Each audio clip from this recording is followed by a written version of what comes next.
21 ફેબ્રુઆરી આંતરરાષ્ટ્રીય માતૃભાષા દિવસ. આજે થોડી વાતો ગુજરાતી ભાષા અને આર્ટિફિશિયલ ઇન્ટેલિજન્સના અમુક ટૂલ્સની કરવી છે. જેટલા પણ આર્ટિફિશિયલ ઇન્ટેલિજન્સના ટૂલ્સ વાપરીએ ત્યારે ચોક્કસ મર્યાદા આપણને ખ્યાલમાં આવે કે આ ટૂલ્સ ગુજરાતી ભાષામાં એટલું બધું પરફેક્ટ કામ કરી શકતા હોતા નથી. છતાં એક વાત આપણે સ્વીકારવી પડે કે આર્ટિફિશિયલ ઇન્ટેલિજન્સના ટૂલ્સ પ્રાદેશિક ભાષાઓમાં પણ સારું કામ કરવા માટે સતત શીખી રહ્યા છે. આજના વિડીયોમાં આપણે ગુજરાતી ભાષા સંબંધિત કેવા કામ આર્ટિફિશિયલ ઇન્ટેલિજન્સ પાસેથી કરાવી શકાય અને એ કામ એ કેટલા સચોટ રીતે કરી જાણે છે એની વાત કરવી છે. તો આજે જોઈએ થોડા એવા પ્રયોગો માતૃભાષા ગુજરાતી માટેના કે જે આર્ટિફિશિયલ ઇન્ટેલિજન્સની સાથે કરી શકાય. પ્રયોગ જોઈએ ગૂગલ જેમિનાઈ સાથે. એને એક ચિત્ર આપીએ અને એ ચિત્ર વિશે ટૂંકનોંધ લખવા કહીએ તો જોઈએ ગુજરાતીમાં એ ચિત્ર વર્ણન કેવું કરી શકે છે. તો અહીંયા ગૂગલ જેમિનાઈને મેં આ ચિત્ર આપી દીધું છે અને લખ્યું છે કે આ ચિત્ર વિશે ટૂંકનોંધ લખી આપ જોઈએ.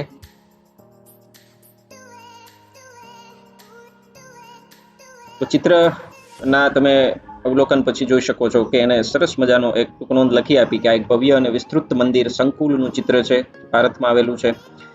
અનેક ઇમારતો છે જેમાં એક મોટું સોનેરી રંગનું મુખ્ય મંદિર છે. મંદિરની આસપાસ અન્ય નાના મંદિરો છે અને ખૂબ સરસ મજાની વાત એણે ચિત્ર વિશે લખી છે કે આધ્યાત્મિક વાતાવરણ દર્શાવે છે. મંદિર કદાચ ભારતના સૌથી પ્રખ્યાત મંદિરોમાંનું એક હોઈ શકે છે. કલા ખૂબ સુંદર છે. આવું સરસ મજાનું વર્ણન કર્યું છે. એને પૂછીએ કે આ સ્થળ ક્યાં આવેલું છે.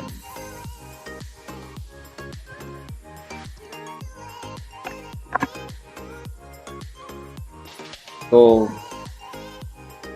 માહિતી થોડી સાચી થોડી ખોટી આપણને મળી કે આ સ્થળ સ્વામિનારાયણ સંપ્રદાયનું યાત્રાધામ છે, બોટાદ જિલ્લાના ગઢડા ગામમાં આવેલું છે એવું એમણે કહ્યું. જોકે એઆઈ ટૂલ્સની સૌથી મોટી મર્યાદાઓ આ જ છે કે એ જે માહિતી આપે છે એને સ્વીકારી નહીં લ્યો. એને ખોટી પણ હોઈ શકે છે કારણ કે ડેટામાંથી જનરેટ કરીને બધું આપણને આપે છે એટલે એની માહિતી ખોટી હોઈ શકે છે. હકીકતે આ સ્થળ પાટડીનું છે એવું એમને કહીએ છીએ ત્યારે એ આપણને કહે છે કે આ તમે સાચા છો. આ સ્થળ પાટડીમાં આવેલું છે ને તે વણિન્દ્ર ધામ તરીકે ઓળખાય છે.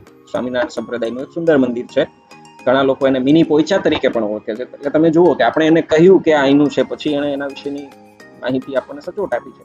પણ વાત એ છે કે એ જે આપે એ સાચું એવું માની અને ચાલવાની જરૂર નથી. તો આ હતી ચિત્ર વર્ણનની એક વાત. તો કે એને વર્ણન બહુ સરસ રીતે આપણને કરી આપ્યું, નામનો ઉલ્લેખ કર્યા વગર માત્ર ચિત્ર વિશે સારું એવું લખી આપ્યું છે. પણ જ્યારે આવી બાબતો પણ એમાં થઈ શકે કે એ ખોટી માહિતી નામજોગની ક્યારેક આપી શકે છે.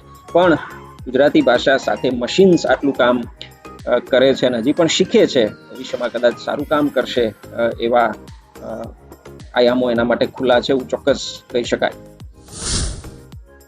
અહીં એક પેરેગ્રાફ લીધો છે અને એમાં અમુક ભૂલો રાખવામાં આવી છે.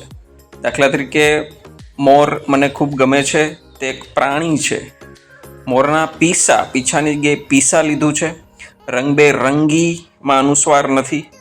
મોરને બહુ નાની ડોક હોય છે એવું લખ્યું છે અને મોર ચોમાસામાં વરસાદમાં નાચે છે એવું લખ્યું છે.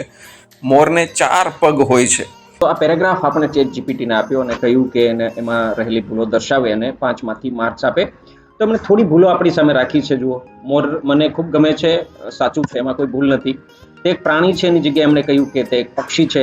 મોરના પીછા શાંબસુરી હોય છે એવું કંઈક એણે વાંચ્યું અને પછી એણે કહ્યું કે મોરના પીછા શણગારદાર હોય છે એવો શબ્દ પ્રયોગ એમણે વાપર્યો. મોરને બહુ નાની ડોક હોય છે એની જગ્યાએ મોરની ડોક મોટી અને સુંદર હોય છે એવી ભૂલ આપણને એણે સુધારી અને આપી. બીજી 2 ભૂલો પણ આપણને જે એમણે આપી, એ મોર ચોમાસામાં વરસાદમાં નાચે છે એની બદલે મોર વરસાદમાં આનંદથી નાચે છે એવું લખવું જોઈએ એવું એમણે કહ્યું. અને મોરને 4 પગ હોય છે એની જગ્યાએ એમણે કહ્યું મોરને 2 પગ હોય છે. તો આ એક પેરેગ્રાફ એમણે લખી અને આપણને આપ્યો. ઉપરાંત એક આખો સુધારેલો પેરેગ્રાફ પણ આપણી સામે એણે ફરીથી લખી અને મૂક્યો. એ કંઈક આવો રાઈટ. અને છેલ્લે એમણે 2 માંથી 2.5 માર્ક આપ્યા અને કહ્યું કે ભાષાકીય ભૂલો ઘણી છે અને એના લીધે અડધું માર્કિંગ કરવામાં આવ્યું છે. તો આ રીતે આ એક પ્રયોગ હસ્તલિખિત પેરેગ્રાફ ભૂલવાળો ચેટ જીપીટીને આપ્યો અને એણે આ પ્રકારનું કામ આપણને આપ્યું.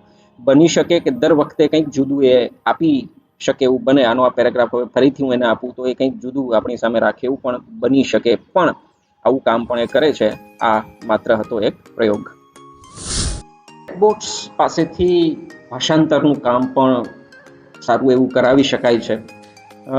ભાવાનુવાદ કદાચ નહીં કરી જાણે, પણ શબ્દસઃ કે વાક્યસઃ મશીન ટ્રાન્સલેશન એ સારી રીતે કરતું હોય છે. આવું કરાવવાથી ક્યારેક આપણને કોઈ ફાઇલ કે કોઈ લખાણનું દિશા નિર્દેશ પણ મળતો હોય છે, ખાસ કરીને ગુજરાતીમાં એને ભાષાંતર કરાવીએ ત્યારે. ચાલો એક એવો પ્રયોગ કરીએ કે એને એક PDF આપીએ કે જેમાં ઇંગ્લિશ લખાણ લખેલું છે, એક એબ્સ્ટ્રેક્ટ છે, અને એનું આપણે એને ભાષાંતર કરવાનું કહીએ. ChatGPTને આ ફાઇલ આપી અને મેં કહ્યું છે કે અંગ્રેજી લખાણનું ગુજરાતીમાં ભાષાંતર કરી આપે. તમે જુઓ છો તો એને શબ્દસઃ કે વાક્યસઃ એને કહી શકીએ એમ એ PDF ફાઇલમાં લખેલા અંગ્રેજી પેરેગ્રાફનું ભાષાંતર કરવાનું શરૂ કર્યું છે. રાઈટ. તો આ કામ સારી રીતે મશીન ટ્રાન્સલેશન કરી આપતું હોય છે. ભાવાનુવાદ નહીં થાય, હ્યુમન ટચ નહીં મળે, પણ અમુક PDF, જ્યારે ખાસ કરીને ભાષાકીય મર્યાદાઓ હોય કે ભાઈ ઇંગ્લિશના પેરેગ્રાફ નથી ખ્યાલ આવતા, તો આ પ્રકારની સહાય આ પ્રકારના જનરેટિવ AI ટૂલ્સની મારફતે લઈ શકાય. ભાષાંતરનું સારું એવું કામ પણ આ AI ટૂલ્સ આપણને કરી આપતા હોય છે. મિત્રો, એક ટૂલ છે suno.ai. ગીતો બનાવી અને આપવાનું કામ આ ટૂલ કરે છે. માત્ર લખવાનું નહીં, પણ મ્યુઝિક સાથે એને સાંભળી શકાય એ પ્રકારના ગીતો એ રચી જાણે છે. ચાલો જોઈએ ગુજરાતી ભાષામાં એ કેવું કામ કરી શકે છે. તો અહીંયા મેં એને એક ટોપિક આપ્યો છે કે મારી ભાષા મારું ગૌરવ વિષય પર એક ગુજરાતી ગીત લખી આપ, અને જોઈએ શું કરે છે. ટોપિક આપ્યા પછી ક્રિએટ આપ્યું, અને તમે જુઓ છો તો સાઈડમાં એ ગીત ક્રિએશનનું કામ, ક્રિએશન તો નહીં કહીએ પણ જનરેશનનું કામ એ કરવા માટે. જોઈએ એવું ગીત એને બનાવ્યું. પ્લે કરીએ છીએ હવે એ ગીતને.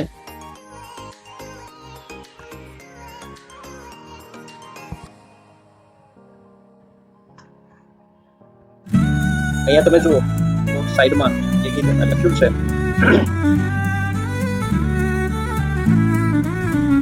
મારો સૂરા છે ધર્મનું પ્રાચીન શાસ્ત્રો ગાય, મારા મારા તાક તાકતે પ્રત્યેદ જન ધાય, મારે હસ્તર રાજા પ્રત્યે ધીજ નહીં આગળ, મારી લાલ હાગુડ પરુપે નમુલ મે મારું ફરજ, મારી દશા મારો ગૌરવ મારો વિશ્વાસ મારી સંસ્કૃતિ મારો ગૌરવ મારો વિશ્વાસ મારી દશા મારો ગૌરવ મારો વિશ્વાસ. તો આવું કંઈક તૂટલું ફૂટલું, ક્યાંક સમજાય ક્યાંક ન સમજાય એ પ્રકારનું એક ગીત એમણે રચ્યું. મ્યુઝિક અને રાગને બંધ બેસાડવાનું કામ કર્યું. ગુજરાતી ભાષા સાથે આ ટૂલ બહુ સારું એવું કામ કરી શકે એવી ક્ષમતા ધરાવતું નથી, પણ તમે પ્રયત્ન કરજો. હિન્દી અને ઇંગ્લિશમાં સારા એવા ગીત એ આ પ્રકારના મ્યુઝિક અને રાગ સાથે લખી આપવા માટે જાણીતું છે suno.ai. આ હતી થોડી પ્રવૃત્તિઓ આર્ટિફિશિયલ ઇન્ટેલિજન્સની ગુજરાતી ભાષા બાબતે સક્ષમતા તપાસવાની. માત્ર પ્રવૃત્તિઓ હતી. ભાષા અને ભાવ સીધા જોડાયેલા હોય છે, અને માણસ જેવો ભાવ ક્યારેય મશીનમાં આપણને જોવા નહીં મળે.